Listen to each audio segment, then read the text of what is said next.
하나님 고맙습니다. 이 저녁에도 저희를 불러주셔서 오늘 또 저녁에서 주시는 말씀을 통하여 은혜 받기를 원하옵나니 사모하는 모든 종들 위해 하나님의 크신 깨달음이 있는 시간이 되게 해 주시옵소서. 예수님의 이름으로 기도드립니다. 아멘. 자, 말씀 같이 나눌까요? 계속해서 마태복음 13장 부분인데 지난 시간에 1절, 2절, 3절의 상반 부분만 좀 나눴었고요. 씨 뿌린 자의 비유, 즉 마태복음의 세 번째 예수님의 설교 강화라고 알려져 있는 소위 하늘나라의 비유 강화 혹은 천국 강화라고도 합니다. 이 천국 강화, 이 하나님 나라의 비유 강화, 마태복음에서 하나님 나라로 하지 않고 하늘나라로 해서요. 그래서 하늘나라의 비유 강화라고 합니다. 하늘나라든 하나님의 나라든 뭐 크게 중요하지는 않는데 관점이 조금씩 달라서 그런 거죠. 오늘 좀 본격적으로 이 안에 있는 7개의 비유가 있어요. 그 7개의 비유 중에 첫 번째 비유에 해당되는 여러분이 다 잘 알고 계신 씨 뿌리는 비유 혹은 씨 뿌리는 자의 비유, 뭐 어떤 표현도 좋습니다. 자, 3절부터 볼까요? 예수께서 비유로 여러 가지를 그들에게 말씀하시되 그 여러 가지가 이 안에서는 7개예요. 씨를 뿌리는 자가 뿌리러 나가서라고 시작하죠. 그래서 씨 뿌리는 자의 비유라 사람들이 이름을 명명하게 된 것뿐인데, 자, 뿌리러 나가서 뿌릴새 어떤 씨들은 덜어는이란 말인지 어떤 씨들은 길가에 길을 따라서 떨어졌다라는 길가에 떨어짐으로 인해서 새들이 와서 먹어버리게 되고요. 덜어는 흙이 얕은 돌밭에 떨어짐에 흙이 깊지 못함으로 곧 싹이 나오나 해가 돋은 후에 타서 뿌리가 없으므로 마르게 되고, 세 번째는 덜어는 가시떨기 위에 떨어짐에 가시가 자라서 기운을 막게 되죠. 자, 네 번째는 덜어는 좋은 땅에 떨어짐에 어떤 것은 100배, 어떤 것은 60배, 어떤 것은 30배의 결실을 하였더라라고 하시는 말씀 끝에 귀 있는 자들은 들으라라고 말씀하십니다. 자, 이 본문의 해설이 18절 이후에요. 그래서 오늘 우리 두 군데를 다 합니다. 중간 넘어가서 18절까지. 18절. 자, 그런즉 씨 뿌리는 비유를 들으라. 이제 설명하시겠다는 거예요. 처음엔 들으라 하셨잖아요. 이제 그 사이에 귀 있는 자가 들으라고 하신 말씀이 있었던 걸 기억하실 겁니다. 그게 이제 13장 9절이고요. 이제 귀 있는 자들은 이걸 알아듣게 될 것이다라는 것이 18절에서 들으라는 의미입니다. 그냥 뭐 들으라는 것이 아니고, 자, 아무나 천국 말씀을 듣고 깨닫지 못할 때에는 악한 자가 와서 그 마음에 뿌려진 것을 빼앗나니 이는 곧 길가에 뿌려진 자요. 즉 이 말씀은 자 4절을 해석해 주신 거죠. 풀어 주신 겁니다. 두 번째 5절과 6절을 풀어 주시는 게 20절, 21절이에요. 돌밭에 뿌려졌다는 것은 말씀을 듣고 즉시 기쁨으로 받되 그 속에 뿌리가 없어 내리지 못해서 잠시 견디긴 할 수 있으나 말씀으로 말미암아 환난이나 박해가 일어날 때에는 곧 넘어지는 자요. 자, 무슨 말인지 또 좀 우리가 이해 필요할 것 같고요. 나머지 7절 세 번째 땅은 21절과 관계가 있습니다. 자, 풀이를 볼까요? 그 속에 22절 가시떨기에 뿌려졌다는 것은 말씀은 듣긴 하나 세상의 염려와 재물의 유혹에 말씀이 막혀 결실하지 못하였다라고 합니다. 마지막 좋은 땅은 8절에 있는 것이죠. 100배, 60배, 30배 결실, 열매를 맺는다는 그 땅이죠. 23절입니다. 좋은 땅에 뿌려졌다는 것은 말씀을 듣고 깨닫고 결실하여 100배, 30배, 60배, 30배 이렇게 맺는다는 얘기예요. 서로 예수님께서 말씀하신 걸 가지고 그 사이 10절부터 17절까지는 비유의 중요성, 비유를 왜 굳이 말씀하신지에 대한 내용이 나와요. 이건 우리는 다음 주에 하기로 하고요. 오늘은 그 비유로 말씀하신 첫 번째 비유의 내용인 씨 뿌린 자의 비유를 한번 말씀 나눠보겠습니다. 자, 여기서 오늘 씨가 나오죠. 자, 그럼 씨가 무엇인지를 우리가 알아야 되겠네요. 자, 이 마태복음 13장 3절과 9절 우리 본문이 자 마태복음 13장 3절로 9절은 어떤 거 하냐면 마가복음에서는요 4장 3절인가? 자 1절부터 나와 1절부터 9절 정도 나오고요. 누가복음에서도 있어요. 누가복음 8장 자 써놨는데 4절에서 8절 요 세 군데 있습니다. 자 먼저 그러면 마태복음 13장 그리고 또 하나 해설이 있죠. 13장 18절서부터 23절까지인가요? 우리가 3절까지는 해설이 마가복음에도 있겠죠. 4장 10절 이하에서 20절까지 있다고 보고요. 좀 길게 잡고, 그다음에 누가복음에서 8장 9절에서 9절 이하에서 쭉 15절까지. 자, 이렇게 돼 있어요. 이 말은 무슨 말이냐면 마태, 마가, 누가 이 세 모든 저자들이 예수님의 이 씨 뿌리는 자의 비유를 다 증거하고 있다는 겁니다. 이게 좀 특징인 거예요. 이렇게 공간복음 전체에서 다 얘기하는 경우가 그렇게 많지는 않은데 비유들 중에서 특별히 이 비유가 거기에 좀 해당되는 거고요. 예를 들어 오병이어 기적 같은 것은 요한복음에 이르기까지 4개 복음서 모두가 이제 증거하고 있죠. 그런데 이 마태, 마가, 누가가 조금씩 다르다는 것 때문에 서로 다른 복음서를 통하여 이 마태복음에서는 다 이해할 수 없거나 또 소개되지 않은 부분을 마가, 누가를 통해서 좀 알아보도록 하겠습니다. 그러면 여러분들이 이 마태복음을 본문으로 삼고는 있으나 이 말의 의미를 좀 더 깊이 있게 넓게 좀 이해할 수가 있게 되죠. 먼저 씨를 스포로스라고 합니다. 헬라어로 알아두세요. 스포로스라고 해요. 자, 스포로스라고 하는데 이 스포로스는 남성 명사예요. 자, 무슨 말이냐면 제가 굳이 남성 명사를 쓴 것은 남자가 준다는 얘기입니다.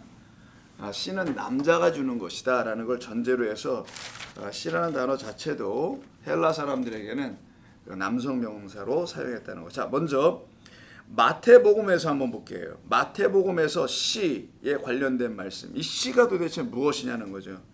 자, 씨에 관련된 설명은 19절에 나옵니다. 천국 말씀을 듣고라고 하죠. 깨닫지 못할 때에는 악한 자가 와서 그 마음에 뿌려진 것을 빼앗나니 이는 곧 길가에 뿌려진 자요. 돌밭에 뿌렸다는 것은 말씀을 듣고라고 하죠. 그러니까 뿌려졌다는 말을 구체적으로 하는 것은 20절이에요.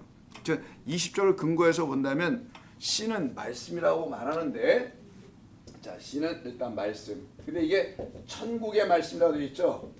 마태복음에서는 그래요. 이게 마태복음에서.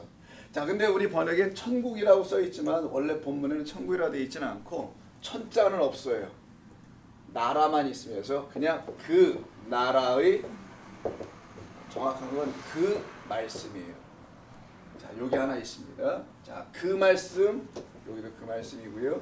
여기도 그 나라의 그 말씀이에요. 이게 이제 19절과 20절에 나타납니다. 자, 마가복음 한번 볼까요? 마가복음 4장에서 보시게 되면은 한번 좀 여러분 수고를 좀 하셔야 되겠는데 마가복음 4장 한번 찾아가 보죠. 왔다 갔다 할 거니까 뭐 표시를 놓으시든지. 마가복음 4장에서는 이 씨에 대한 설명을 하시는 그 본문이 14절에 나와요. 뿌리는 자는 아주 정확하죠. 뭘 뿌린다고 돼 있어요? 말씀을 뿌리는 것이다라고 아예 명확하게 돼 있네요. 자, 그럼 마가복음에서는 말씀을 뿌리는 자다 이렇게 돼 있어요. 근데 헬라어성에서는 그 말씀이라고 써 있습니다.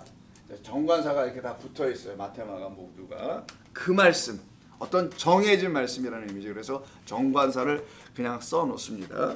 세 번째 이제 누가복음에서 한번 볼까요? 누가복음 8장 5절 한번 보세요. 누가복음의 8장 5절, 씨 뿌리는 자가 그 씨를 뿌리러 나간다고 되어 있죠. 5절에 보시면은, 한번 성경을 보셔야 합니다. 누가복음에는 설명을 하시는, 해설을 하시는, 풀이해 주시는 그 부분 말고 자체만 말씀하시는 8장 5절에 씨를 뿌리는 자가 그 씨를 뿌리러 나가서 이렇게 돼 있어요. 근데 그 씨가 아니에요. 그 씨라고 되어 있는데 그 씨가 아니고 그의 씨입니다. 이렇게 돼 있어요. 이게 8장 5절이에요. 그의 씨. 자, 씨 뿌린 자가 나가서 그의 씨를 뿌린다.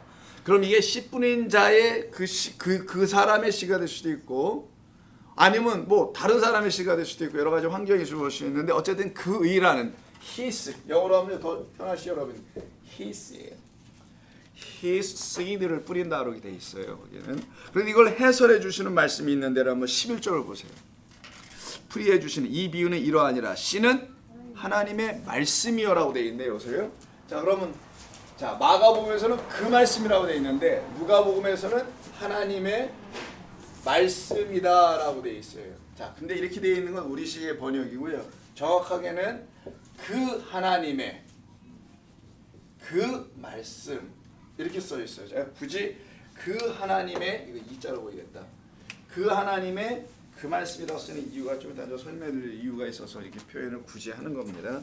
자, 그 하나님의 그 말씀이다라고 합니다. 자, 그럼 우리가 여기서 몇 가지 좀 정리를 좀 해볼 것이 있는데, 정리할 수 있는 게 말씀 전부 다 공통 본문으로 말씀이 다 들어있죠. 저때 씨는 다 말씀이라는 거예요.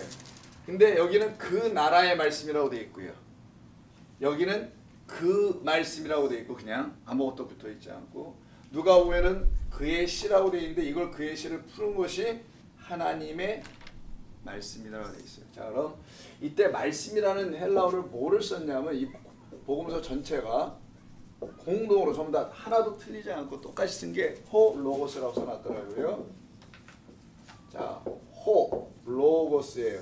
자, 호로고스라는 말은 그라는 뜻과 로고스는 뭐 말씀이니까 말씀 이런 뜻이에요. 그냥 직접 번역하면 뭐 그 말, 뭐 단어까지는 아니어도 그 말 이런 말이 될 겁니다. 그런데 성경에서 호자가 붙은 로고스에서는 성경에서만 말하는 겁니다. 다른 데는 모르겠고 진리의 말씀을 말할 때 쓰는 거예요. 요걸 먼저 우리가 생각을 이해하자는 거예요. 자, 전부 다 예수님께서 씨를 뿌리는 자의 비유에 담아 넣어서 알려주고 싶었던 것은 씨는 진리를 담고 있는, 자, 풀어보죠. 그 나라의 말씀이고 그 하나님의 말씀이라는 거예요. 그리고 그의 말씀도 되겠죠. 이렇게 붙이면은. 자, 그러면 그래서 하나 우리가 좀 눈여겨봐야 될 거는 그 나라는 뭐 계속 천국이든 하늘의 나라든 하나님의 나라든 반복됐으면 그렇지만 이 마지막 누가복음의 해설 한번 보자는 거예요.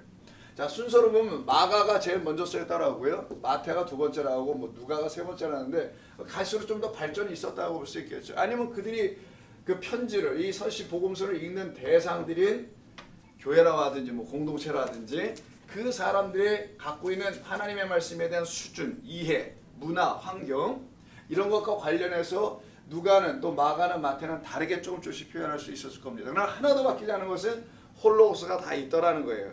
자, 그 말씀이라는 단순한 문자 번역이 아니라 진리의 말씀인데 그 진리의 말씀은 그 나라의 말씀이며 그 하나님의 나라의 그 하나님의 말씀이라는 겁니다. 자, 그럼 이게 무슨 말인가? 씨라는 것은 홀로고스 곧 진리의 말씀이며 이 씨의 주인은 하나님이라는 걸 얘기하려고 하는 거예요. 그 하나님이라는 것을 누가복음에서 동시에 알려주려고 그의 씨다라고 하는 겁니다. 그러니 이 씨 뿌린 자의 비유를 말씀하시는 예수님께서 이 땅에 오셔서 당신이 하시는 하나님 나라의 말씀을 전하는 모두가 그 하나님의 그 말씀 곧 진리의 말씀을 나는 뿌리러 왔다라는 것이고요.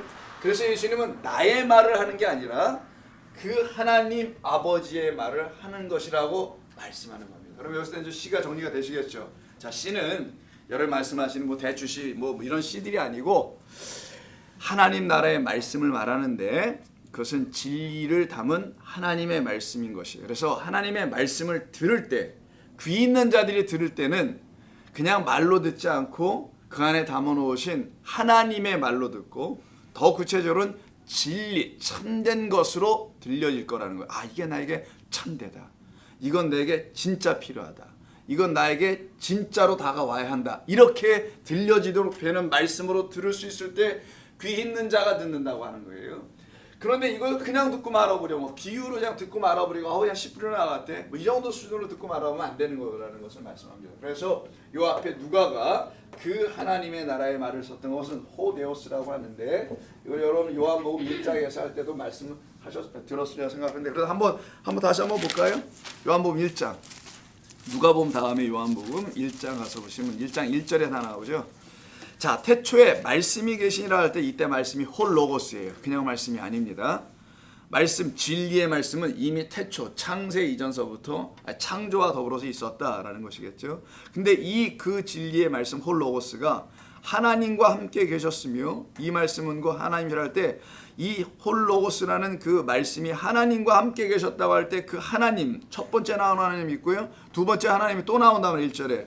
근데 서로 다른 하나님이라 그랬죠. 표현상 첫 번째 나오는 그 말씀은 누구를 말하냐면 예수고 그리스도 진리로 이 땅에 오신 그 말씀을 말하는데 그 말씀이 다른 존재하고 있어야 될 거 아니에요. 그럼요. 그래서 구분하려고 이때는 호데오스를 쓴 거예요. 첫 번째 하나님에는 그 하나님, 이를 영원하신 아버지 하나님이라는 겁니다. 눈에 보여지지 않는. 그래서 제자들이 그 하나님을 좀 보여달라고. 그럼 우리가 믿겠다고 할 때 너희가 나를 보고도, 나는 누구? 말씀. 그와 함께 있었던 나, 말씀으로 너에게 좀 와 있지만 나는 이미 말씀으로 그 하나님과, 너희들이 보여달라는 하나님과 함께 있었기 때문에 너희들이 나 말씀을 보게 되면, 또 나 말씀을 듣고 알고 갖게 되면 그 하나님을 갖고 보고 듣게 될 것이다 라고 예수님이 말씀하신 거예요. 그래서 내가 너희가 함께한 지가 얼마인데 너희가 얼마나 말을 했네 이렇게 말씀하시죠. 그래서 두 번째, 이 말씀은 곧 하나님이시라는 것은, 말씀이라는 위에 있는 홀로고스는 곧 나도 또한 이 땅에 하나님이라는 이름으로 온 것이야.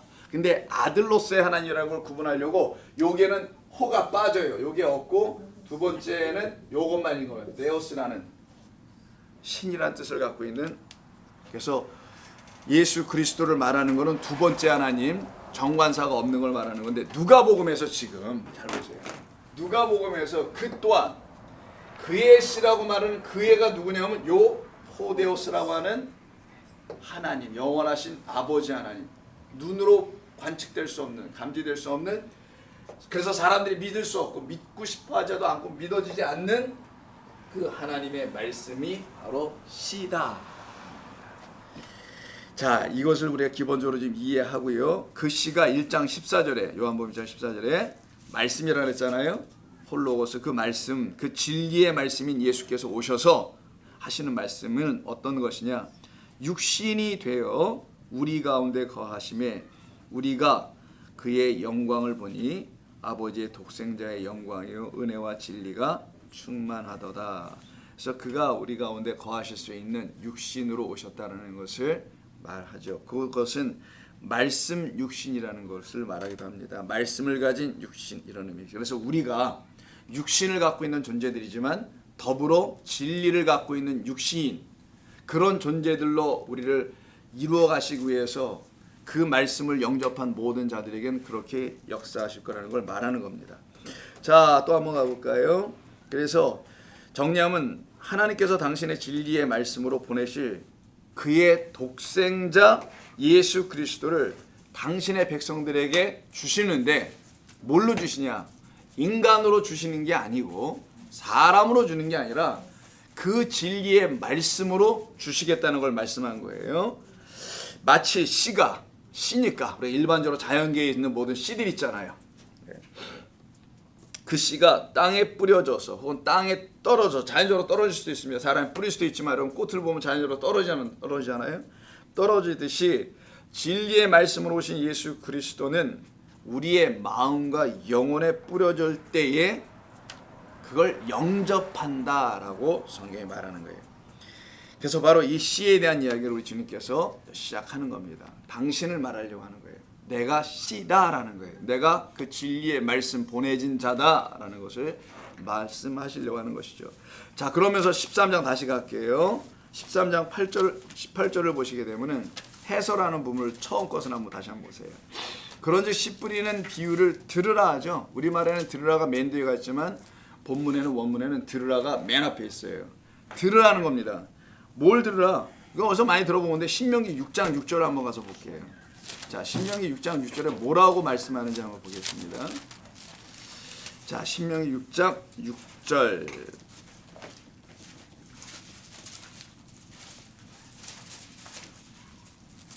듣는다는 게 어떤 것을 말하는지, 귀로 듣는 건가, 이게 뭘 어떻게 듣는 것인지.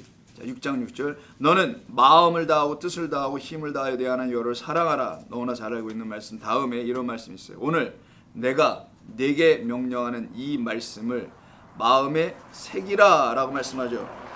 이때 마음을 다하고 뜻을 다하고 들으라고 하시면서 시작되어 있는 이 4절부터 시작된 내용이 4절에 들으라가 나오잖아요. 뭘 듣고 어떻게 들을 것인지를 설명한 게 5절과 6절이에요. 5절 마음, 뜻이 아니고요, 영혼입니다. 뜻은 없어요. 여기 마음과 영혼과 그리고 힘을 다하여 라고 되어 있어요. 마음과 그리고 영혼과 힘을 다하여 들으라는 거예요. 그런데 이 말씀을 어떻게 듣는 거냐? 마음에 새기는 걸 듣는다고 하는 거예요. 이 부분입니다. 이스라엘 백성들이 하나님께 가르쳐 주고 싶으신 말씀은 이거였던 거예요. 너희가 그걸 귀로 듣는 게 아니란다. 너희의